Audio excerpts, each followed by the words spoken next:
Hi, my name is Chuck Feldman, and I am both privileged and proud to be the president of the Holocaust Awareness Museum and Education Center. Our organization was founded 60 years ago, and actually we believe that our museum is the oldest Holocaust museum in America. We were founded by the late Yaakov Riz and his wife Sheila. He spent basically 5 years during the war in a slave labor camp in Siberia. While he was there, he made a promise to God, and that promise was that if he survived, he would tell the whole world, and especially young people, about the Holocaust. He went to then Palestine, fought in Israel's War of Independence in 1948, and there he met his wife-to-be Sheila.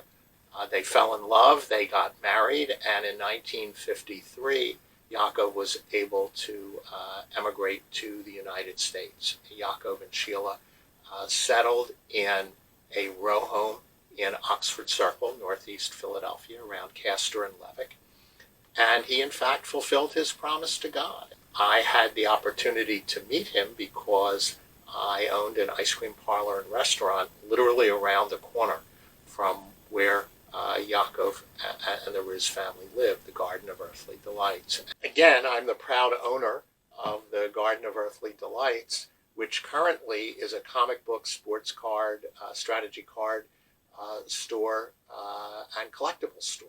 However, it didn't start out that way. We opened the ice cream parlor in 1977, and in the late 80s, it morphed into a collectibles store. What had happened was the movie theaters on Castor Avenue had closed down. The business was beginning to falter a little bit, and bottom line, comic books and sports cards were getting very hot in the late 80s, and we changed the business into that. And Yaakov was one of my customers, and he was a neighborhood celebrity. And so one day I asked him, Yaakov, can I see your museum? And I went and was enamored of what it is that he and his wife were doing, fell in love with the organization, and that began my experience and my working with Yaakov. The first task was to get him out of the basement. While he had amazing artifacts and amazing stories, we felt that it deserved to be in other places. And it took us a while, and we were, jokingly, Jews are nomadic. We moved. We moved first to a storefront close by Woodrow Wilson, at that time junior high school.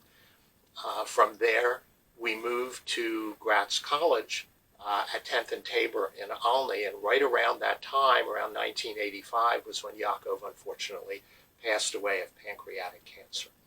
Within the last 2 years, we have moved to the congregations of Knesset Israel on the Old York Road corridor, which is where we currently have our organization. But mostly it's an outreach program.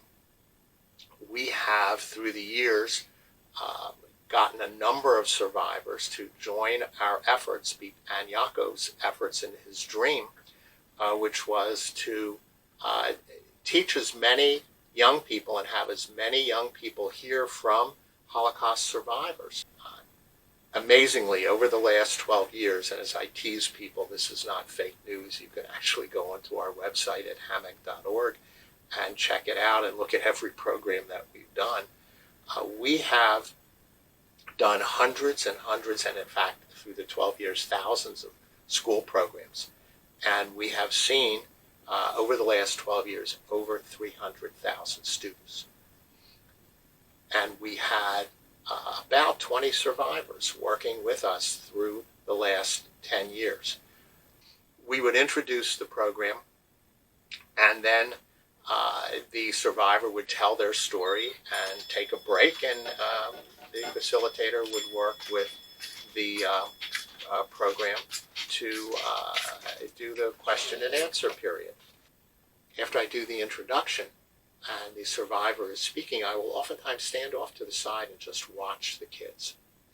And whether we're in a classroom of 20 or 30 kids, or in the case of one school where we literally had 1,000 kids in the auditorium, and Dave Tuck spoke to them. And I will watch the kids and look at their reaction and responses. Oftentimes, the teachers and administrators afterwards, whether it's an average school, a good school, a great school, will almost universally say, I can't believe these were our kids. They were completely silent, and they asked great questions. And oftentimes when I'm standing off to the side and watching, there seems to be somebody who appears not to be paying attention, almost sleeping. And I've been shocked that as soon as the program is done, after the survivor is done, that kid is the first one to raise their hand and ask a detailed question based on, again, details from the survivor.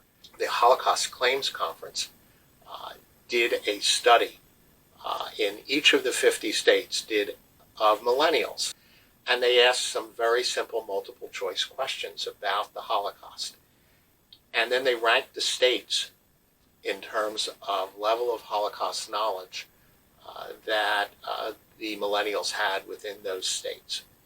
Well, guess what? Despite the fact that Holocaust education had not been mandated in the state of Pennsylvania, Pennsylvania ranked 5th in the country among millennials and their level of Holocaust knowledge. How do you explain that?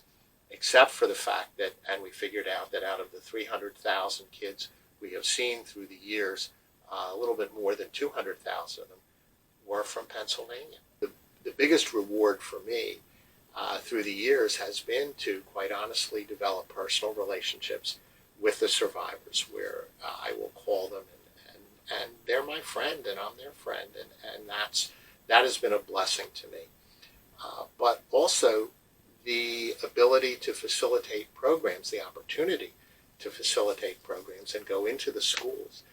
The job of being the president of the board of the Holocaust Awareness Museum is basically a labor of love, and that is to make sure that we are continuing to fulfill Yaakov's mission and the mission of all of our survivors.